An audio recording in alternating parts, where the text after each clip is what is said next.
Projector নিয়ে আমরা অনেক আগে থেকে কাজ করছি, বাট এবারের এই প্রজেক্টরটা নিয়ে কাজ করতে গিয়ে আমাদের ভিন্ন একটা এক্সপিরিয়েন্স হলো। মানে প্রজেক্টরের পিকচার কোয়ালিটি এত চমৎকার হতে পারে আসলে আমার নিজেরও জানা ছিল না। এই প্রথম আমরা কাজ করছি একটা লেজার প্রজেক্টর নিয়ে, এবং এই প্রজেক্টরটা আপনার অনেকগুলো সমস্যার সমাধান করে দেবে। সো আপনি প্রজেক্টর কিনুন আর নাই বা কিনুন, আমাদের আজকের এই কন্টেন্টটা দেখলে অনেক কিছু জানতে পারবেন। Presenting Yaber K300S laser projector, inbuilt 4K Google TV, smart eye protection, 120 inch পর্যন্ত বিগ ডিসপ্লে, কম্প্যাক্ট ডিজাইন এবং বিল্ট ইন সাউন্ড বারের মতো সাউন্ড কোয়ালিটি। আমরা এতদিন ধরে গতানুগতিক যে প্রজেক্টর নিয়ে কাজ করেছি, এটা কিন্তু তার চাইতে একটু আলাদা। এটা লেজার প্রজেক্টর। নর্মাল প্রজেক্টরগুলো কিন্তু দূর থেকে প্রজেক্ট করতে হয়, মানে কিছুটা ওই যে টর্চ লাইটের মতো জিনিসটা, টেকনিক্যালি ওইটা একটা টর্চ লাইটই। হ্যাঁ, এর ফলে যেটা হয়, সামনে দিয়ে কেউ হেঁটে গেলে তখন ভাই ডিসপ্লের মধ্যে তাকে দেখা যায় আর কি। বাট এইটা একেবারে স্ক্রিনের সামনে রাখতে পারবেন আপনি, 1 ফুট দূরত্বে আপনি চাইলে রাখতে পারবেন।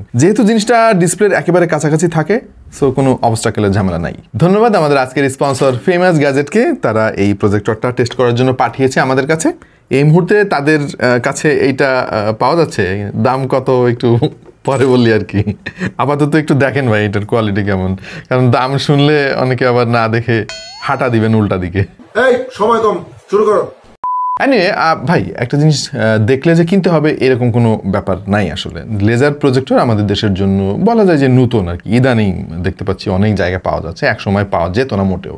সো এই প্রযুক্তি সম্পর্কে একটু জেনে রাখলে ক্ষতি কি। আচ্ছা, ছবির কোয়ালিটি দেখানোর আগে একটা জিনিস আমি একটু ক্লারিফাই করতে চাই এখানে, আর সেটা হচ্ছে এই লেজার প্রজেক্টরের জন্য ALR ফিক্সড স্ক্রিনের যে বিশেষ ডিসপ্লেগুলো রয়েছে, প্রজেক্টর স্ক্রিনগুলো রয়েছে, সেটা হচ্ছে এই প্রজেক্টরের জন্য মানানসই। বাট আমাদের কাছে অর্ডিনারি প্রজেকশন স্ক্রিন ছিল, ওইটাতে দেখলাম যে কোয়ালিটি খুব একটা ভালো আসতেছে না। সো আমরা যেটা করলাম, আমরা ডিরেক্টলি ওয়ালে প্রজেক্ট করেছি, এবং ওয়ালে আমাদের অফ হোয়াইট কালার, কিন্তু পুরাপুরি হোয়াইটও না, অফ হোয়াইট কালারের ওয়ালে যে পিকচার কোয়ালিটি আমরা দেখেছি এই প্রজেক্টরের, ভাই দিস ইজ মাইন্ড ব্লোয়িং। চলেন কিছু স্যাম্পল আপনাদেরকে দেখাই। নর্মাল প্রজেক্টরের স্ক্রিন কিন্তু এত বড় করতে গেলে শার্পনেস হারিয়ে যায়, কালারগুলো পপ আপ করে না, অনেক ব্লারি হয়ে যায়। বাট আমাদের পেইন্ট করা অফ হোয়াইট কালারের এই ওয়ালে দেখেন অবস্থা ভাই, এত চমৎকার কালার, এত dark, black level, saturation, ভিভিডনেস, brightness, সবকিছু দেখে হঠাৎ করে আপনার মনে হতে পারে একটা টেলিভিশন চলছে আপনার চোখের সামনে। এবং মজার ব্যাপার হচ্ছে, আমরা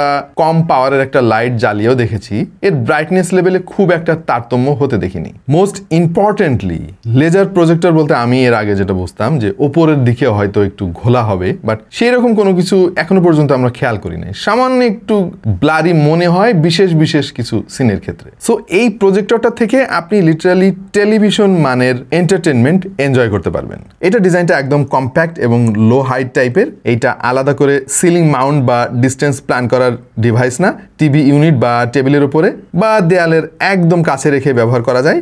যেহেতু এটা ট্র্যাডিশনাল প্রজেক্টরের মতো না, তাই এটা সামনে কেউ আসবেও না, আর ইমেজ ব্লক হওয়ারও চিন্তা নাই, এবং অনেক জায়গাও কিন্তু এর জন্য লাগে না। আমরা এটা দিয়ে 100 ইঞ্চি প্রজেকশন করেছি এবং পিকচার কোয়ালিটি দুর্দান্ত পেয়েছি। একটু যদি স্ক্রিনের সাইজ আমরা বাড়াই, যেমন 120 ইঞ্চি যদি করি, তখন কিছুটা ডিগ্রেড করে, বাট আমি রিকমেন্ড করবো 100 ইঞ্চির আশেপাশে থাকার জন্য। বিল কোয়ালিটি খুব যে প্রিমিয়াম তা নয়, তবে সলিড এবং প্র্যাকটিক্যাল বলা যায়। তবে এর পিকচার কোয়ালিটি থেকে হোম থিয়েটার লেভেলের ফিল যে আপনি পাবেন, সেইটা বলার অপেক্ষা রাখেন। আমাদের ওয়ালের প্রজেকশন স্ক্রিন দেখে আমি আসলে একটা জিনিসই ভাবতেছিলাম যে ALR ডিসপ্লে যদি আমি লাগাইতাম তাহলে কি হইতো ভাই।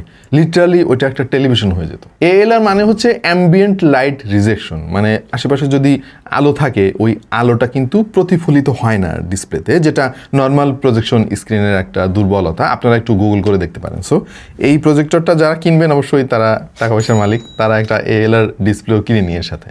আমাদের দেশে মোটামুটি 80 থেকে 100 ইঞ্চি পর্যন্ত ALR ডিসপ্লে অ্যাভেলেবেল। প্রয়োজনীয় সকল পোর্টস অ্যান্ড বাটনস পেয়ে যাবেন, যেমন একটা HDMI পোর্ট রয়েছে, 2টা USB 2.0 পোর্ট রয়েছে, 3.5 মিলিমিটার জ্যাক তো রয়েছেই, আরও রয়েছে ডিরেক্টলি ইন্টারনেট কানেকশন দেওয়ার জন্য RJ45 ল্যান্ড পোর্ট। এই প্রজেক্টরটাতে ব্যবহার করা হয়েছে triple RGB laser projection technology. সাধারণ LED প্রজেক্টরগুলো কিন্তু সিঙ্গেল লাইট সোর্স ব্যবহার করে, সেখানে এটাতে আলাদা রেড, গ্রিন এবং ব্লু লেজার ব্যবহার করা হয়েছে। এর ফলে কালার পিউরিটি অনেক ভালো হয়, অনেক ক্রিস্প, ভাইব্রেন্ট পাওয়া যায়, আর ব্রাইটনেস কনসিস্টেন্ট থাকে। আরও রয়েছে ultra short throw optics technology. এর ফলে মাত্র 9 সেন্টিমিটার দূরত্ব থেকে প্রজেকশন করতে পারবেন, আর 25 সেন্টিমিটার দূরে রাখলেই 100 ইঞ্চি পর্যন্ত আপনি ডিসপ্লে পাবেন, বেশ ঝকঝকা।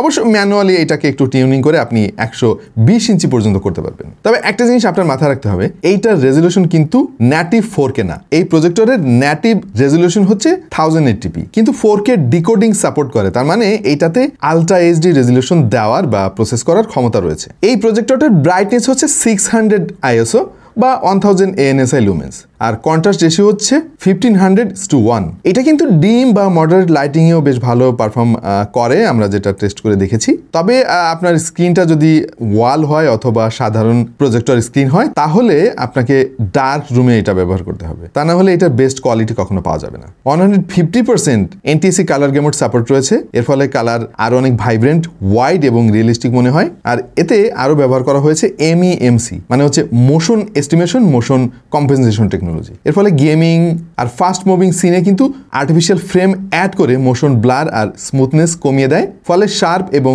ক্লিয়ার পিকচার কোয়ালিটি পাওয়া যায়। এইটা একটা অ্যাডভান্স কোয়ালিটির প্রজেক্টর, এতে অটো ফোকাস আর অটো কিস্টোন কারেকশন রয়েছে। আপনাকে খুব একটা হ্যাসেল ফেস করা লাগবে না, আবার ম্যানুয়ালিও আপনি চাইলে সেট করতে পারবেন। যেহেতু এই জিনিসটা একটা DLP বা ডিজিটাল লাইট প্রসেসিং প্রজেক্টর, তাই গভীরভাবে কাছ থেকে দেখলে কিন্তু ডিসপ্লেটা পিক্সেল টাইপের মনে হবে। এই পিক্সেলগুলো আসলে এক একটা আয়না, যার উপর আলো প্রতিফলিত হয়ে স্ক্রিন প্রদর্শিত হয়। সাধারণ প্রজেক্টরের সঙ্গে প্রযুক্তিতে যেমন পার্থক্য রয়েছে, ঠিক তেমনি পার্থক্য কিন্তু আমরা পিকচার কোয়ালিটিতে পেয়েছি। এত পপড আপ কালার, এত ভিভিড, এত ব্রাইট এবং এত মানে শার্প ক্রিস্পি টাইপের পিকচার কোয়ালিটি এই প্রজেক্টর থেকে আমরা পেয়েছি, যেটা আমার জন্য বেশ নতুন একটা অভিজ্ঞতা ছিল ভাই। এবং আমার আফসোস হচ্ছে, এই কয়েকদিন আগে ভাই আমার মানে 5 নাম্বার টিভিটা কিনলাম আর কি, 100 ইঞ্চির। হ্যাঁ,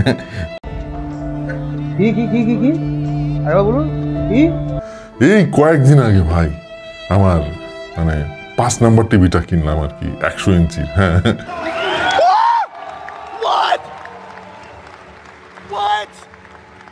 তো মনে হচ্ছে যে এত টাকা দিয়ে ওই টিভি না কিনে এরকম একটা লেজার প্রজেক্টর কিনলে ভালোই হতো আর কি। যাই হোক ভাই, আমার ওই 100 ইঞ্চি টিভিটা বিক্রি হবে, আপনারা কেউ যদি কিনতে চান কমেন্ট করতে পারেন, দাম দর নিয়ে ইনবক্সে আলাপ করা যাবে আর কি। तू समझा? हाँ नहीं तू समझा नहीं। এই প্রজেক্টরটিতে built in smart TV system আছে, মানে এক্সটার্নাল অ্যান্ড্রয়েড বক্স বা ফায়ার স্টিক কেনা লাগবে না আপনার। 4K গুগল টিভি এটার মধ্যেই দেওয়া আছে, মানে আপনি সব রকম অ্যান্ড্রয়েড ফ্যাসিলিটি পাচ্ছেন এক জায়গাতে। আর পাচ্ছেন ভয়েস অ্যাসিস্ট্যান্টের মাধ্যমে কন্ট্রোল করার সুবিধা, প্লে স্টোর থেকে অ্যাপস গেমস ডাউনলোড করার সুবিধা তো রয়েছে, নেটফ্লিক্স, অ্যামাজন প্রাইম, ইউটিউবে মুভি, ওয়েব সিরিজ দেখার ইত্যাদি সমস্ত সুবিধা কিন্তু এর মধ্যেই বিল্ট ইন অবস্থায় আপনি পাবেন। গেমিংয়ের জন্য ডেডিকেটেড গেমিং মোড পেয়ে যাবেন, যা অনেকটা ল্যাটেন্সি কমিয়ে দেবে। রিমোটে সব রকম স্পেসিফিক বাটনও পাচ্ছেন, যেমন fit screen, focus button, dedicatedly Netflix, Amazon Prime, Disney plus আর ইউটিউব বাটনও রয়েছে। এই প্রজেক্টরটার আরেকটা ফ্যান্টাস্টিক ব্যাপার হচ্ছে এর সাউন্ড কোয়ালিটি ভাই। নর্মালি প্রজেক্টরগুলোতে আর কি মানে একটা দেওয়ার দরকার তাই দেওয়া থাকে আর কি, মানে ক্যান টাইপের সাউন্ড হয়, বাট এই প্রজেক্টরে JBL এর ডিজাইন করা স্পিকার ব্যবহার করা হয়েছে। এবং ভাই আমার মনে হয় না আপনাকে আলাদা করে কোনো ব্লুটুথ স্পিকার বা সাউন্ড বার কিনতে হবে ভাই। অনেস্টলি এইটার সাউন্ড কোয়ালিটি খুবই স্যাটিসফ্যাক্টরি মনে হয়েছে আমার কাছে। ফুল হোম থিয়েটারের মতো না হলেও মানে ছোট বা মিডিয়াম সাইজের রুমের জন্য কিন্তু পারফেক্ট লাউডনেস এবং ক্লারিটি আপনি এর কাছ থেকে পাবেন। ক্যাজুয়াল মুভি ওয়াচিং বা ইউটিউবে কন্টেন্ট দেখার জন্য আমার মনে হয় না যে আপনার এক্সটার্নাল সাউন্ড বারের আর প্রয়োজন রয়েছে। আর এতে MP3, AAC, FLAC, OGG সহ আরও অনেক ধরনের অডিও প্রোটোকল সাপোর্ট পাবেন। আরেকটা দারুণ মজার জিনিস আছে এতে, স্পিকারটা যেহেতু অনেক ভালো এবং এটা দেখতেও হঠাৎ করে মনে হতে পারে যে একটা ব্লুটুথ স্পিকার আর কি। ধরেন আপনি যখন সিনেমা দেখতেছেন না বা প্রজেক্টর চালাইতেছেন না, আপনি টেবিলে রেখে ফোনের সাথে কানেক্ট করে এইটারে ব্লুটুথ স্পিকার হিসেবে ইউজ করতে পারবেন। আমরা কিন্তু প্রজেক্টর নিয়ে অনেকগুলো কাজ করেছি, ডজন খানেকের মতো কাজ অলরেডি আমাদের করা হয়ে গেছে এই পর্যন্ত। এবং নর্মাল কনভেনশনাল প্রজেক্টরগুলোর একটা ঝামেলা হচ্ছে যে ভাই, যেহেতু দূর থেকে প্রজেক্ট করা লাগে, মানে অনেক হ্যাসেল হয় আর কি। একটু বাঁকাতাড়া হয়ে গেলে সমস্যা, আবার সামনে কোনো অবস্ট্রাকল থাকলে সমস্যা, অনেকে আবার সিলিংয়ে মাউন্ট করেন এই জিনিসগুলা। এইটার ওই রকম কোনো ঝামেলা নাই, আপনি জাস্ট ওয়ালের সামনে রাখবেন বা সামনে প্রজেক্টর স্ক্রিনের সামনে রাখবেন, কাজ শেষ। আর এটা কিন্তু টর্চ লাইটের মতো যে আলো গতানুগতিক প্রজেক্টর থেকে বের হয় ওই রকম না। এই কারণে আমরা ধোঁয়া দিয়েও টেস্ট করে দেখেছি, যে যেখান থেকে প্রজেকশনটা বের হয় আর কি, ওইখানে আমরা ধোঁয়া দিয়ে দেখেছি, ধোঁয়াতেও কিন্তু ওই আলোটা প্রতিবন্ধকতা সৃষ্টি করতে পারে না। ওয়্যারলেস কানেক্টিভিটির জন্য এতে রয়েছে ব্লুটুথ 5.1, Wi-Fi 6 টেকনোলজি, মিরর বা কাস্ট ফিচার রয়েছে, যেটা দিয়ে আপনার অ্যান্ড্রয়েড বা iOS ফোন কাস্ট করতে পারবেন। ধরেন আপনি বিশাল বড় সাইজের একটা স্ক্রিন চান, সামনে খেলার সিজন আসতেছে ভাই, এত বড় স্ক্রিনে খেলা দেখার যে অভিজ্ঞতা, এইটা আপনি কখনো ছোট টিভি দেখে বুঝবেন না। এরকম একটা স্ক্রিনের সামনে আপনার বসতে হবে, তাহলে সিনেমাটিক একটা ফিল পাবেন, মনে হবে আপনি ফুটবল খেলার সে মাঠের মধ্যে ঢুকে গেছেন। হ্যাঁ, সো খুব বেশি ঝামেলায় আপনি যেতে চাচ্ছেন না, টাকা পয়সার আপনার অভাব নাই, এরকম একটা প্রজেক্টর আপনি কিনতেই পারেন। সো তাদের জন্য আমার মনে হয় এর চাইতে ভালো সলিউশন আর হতে পারে না, কারণ এর জন্য আলাদা কোনো ঝামেলা আপনার করতে হচ্ছে না। কারণ হচ্ছে যে ভাই, বড় সাইজের টিভি শুধু কিনলেই হবে না, ওইটা লাগানোর জন্য যে মেকানিজম লাগে ভাই, খুবই ঝামেলা। রিসেন্টলি আমাদের 100 ইঞ্চি টিভি আমাদের বাসায় লাগাতে গিয়ে আমরা বুঝতে পারছি, মানে খুবই ঝামেলার একটা কাজ। বাট এরকম যদি হয় যে আপনি যখন চালাবেন তখন স্ক্রিন পেয়ে যাবেন, চালানো শেষ, ওইটা এরকম একটা ছোট্ট জিনিসে রূপান্তরিত হয়ে যাবে, মানে কিছুটা ম্যাজিক্যাল ব্যাপার স্যাপার আর কি। নিয়ে আমরা এবার একটু দাম নিয়ে আলাপ করি। নর্মালি লেজার প্রজেক্টরগুলো কিন্তু অনেক বেশি এক্সপেন্সিভ হয়ে থাকে।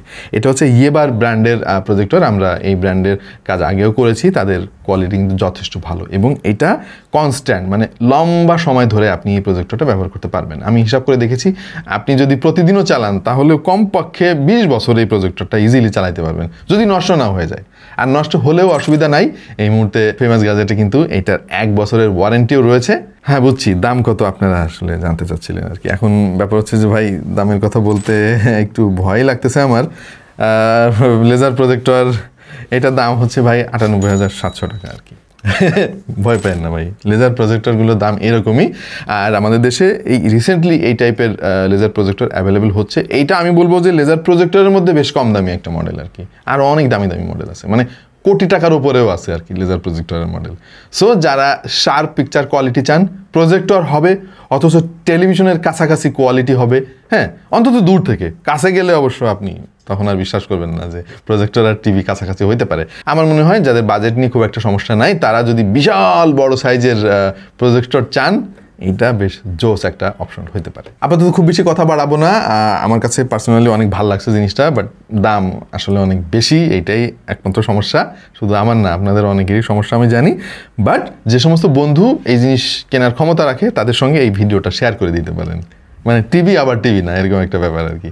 সামনে খেলা সিজন আসতেছে, আর এখন তো ভাই নেটফ্লিক্সের যুগ, ওটিটির যুগ। আমার মনে হয় হোম এন্টারটেনমেন্টের জন্য এরকম সহজ সমাধান আর হইতে পারে না, যদি কোয়ালিটি আপনার ফার্স্ট ফোকাস থেকে থাকে।